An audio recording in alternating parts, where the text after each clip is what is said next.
Hi, welcome to my channel, My Great Wall of Manga. I'm Amanda and I've been in love with manga for well over a decade. In fact, I even built a wall out of it. On this channel, I'll be pulling a series off the wall at random, and we'll go over a quick summary, introduce you to some of the main characters of the series, and I'll give you 5 reasons why you should read this manga. Okay, in this episode we're going to be looking at Beauty Pop. The story and art is by Kyoko Arai. The story is about a girl named Kiri that is very low energy. She's sleepy most of the time, really not interested in most things. And she doesn't really care that much about the drama that's going on at her high school. She kind of wants to keep a low profile at high school, and so she doesn't really try to do anything to stand out. Unfortunately for her, all of the drama at the school is caused by 3 boys that started something called the Scissor Project, where they select one girl from a auditorium audience and give her a makeover right on stage in front of, the whole school. This gets Kiri kind of annoyed. The Scissor Project boys are pretty darn harsh to the girls that ask for makeovers. I mean, they often just completely cut the girls down because they're not, as the boys call them, pretty enough. Kiri, on the other hand, also gives girls makeovers, but she does it kind of under the radar. She doesn't make a big show of it. She just invites them to her home, gives them a makeover, and, asks them to not really talk about it. And her only criteria is, if they feel really down and they need a little pick-me-up and a confidence boost. That's when she performs her magic to make them feel more confident. Of course, when the leader of the Scissors Project finds out that somebody else is giving girls makeovers, he gets pretty darn ticked off. Even though all of these girls were girls that his Scissor Project had declined and said they weren't gonna do anything for these girls. Of course, at the time, nobody knows that it's actually Kiri doing the makeovers. Anyhow, the Scissors Project leader, he's planning to become the best beautician in Japan, and he won't let anybody beat him for any reason, even if they're not really competing with him. Okay, and now for the characters. First up, we have the main character, Kiri. She's a very low energy character. Like Tanaka-kun is always listless. She is like Tanaka-kun, always napping, never gets too excited about anything, so over the drama at the school. Everybody is super hyped and all excited about the Scissors Project. She honestly couldn't care less. And she has a background where her dad owns a beauty salon, and she works as kind of like a helper there.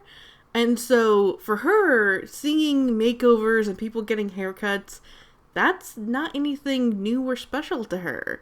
That is her weekend job. So for her, all of the glamour and hype around the Scissors Project is just, she's so not interested. Next up is Nurumi. He's kind of the king of the Scissors Project. He is super arrogant and very much sees himself as above everybody else. And he cannot stand losing to anybody for any reason, even if they were not competing with him. He does not care. As a little kid, he would go into junior haircutting competitions, and he would expect to win. And if anybody beat him, For him, it was like a lifetime vendetta. He will get revenge just because he lost once. It's almost comical how much of a grudge he can hold against somebody just because he lost to them. Next up is the second member of the Scissors Project, Minami. He's kind of a cute, cheerful, childish person. He's in charge of, like, nail art and the details around somebody getting a makeover. So he doesn't cover, like, the haircut or anything like that. He does, like, the nails, accessories, maybe a little bit of makeup. That's about it. And he's not, like, huge in the story. He's just kind of like a side character that helps Nurumi, and he actually gets along just fine with Kiri. Like, they're both totally, completely cordial with each other, which kind of gets Nurumi angry. And last up is Ochirai.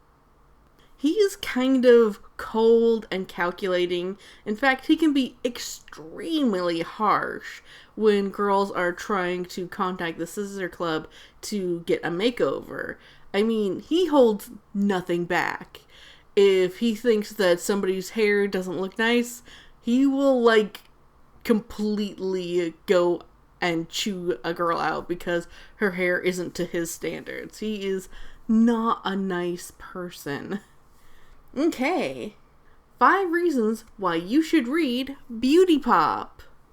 The first one is, if you like makeover shows like Next American Top Model or any of the runway shows, you're probably gonna like this because it honestly does show characters that started out kind of average characters and, you know, being prettified. So it's kind of cute that way. Number 2, it has a super cute artwork. It's not super flashy or highly detailed. It's just really good, clean shoujo style artwork, which the characters are often drawn quite cute, and a lot of times there's lots of comedy, so there's chibi style artwork. It's very cute. Number 3, low stakes villains. This isn't a end of the world if you lose. This isn't somebody is going to die if things don't go right. This is, oh, you know, you didn't win at a haircutting competition. So even though Nurumi is kind of the villain at the beginning of this series, I mean, it's not like he's threatening to take over the world or hurt anybody or anything. He's threatening, like, the pride of haircutting artisans. So, yeah, very low stakes drama here. Number 4. The main character is really altruistic. She isn't giving people makeovers to make money or fame or to make even a name for herself. She's just doing it to make people feel better about themselves. And that's a really sweet, nice, completely selfless thing to do.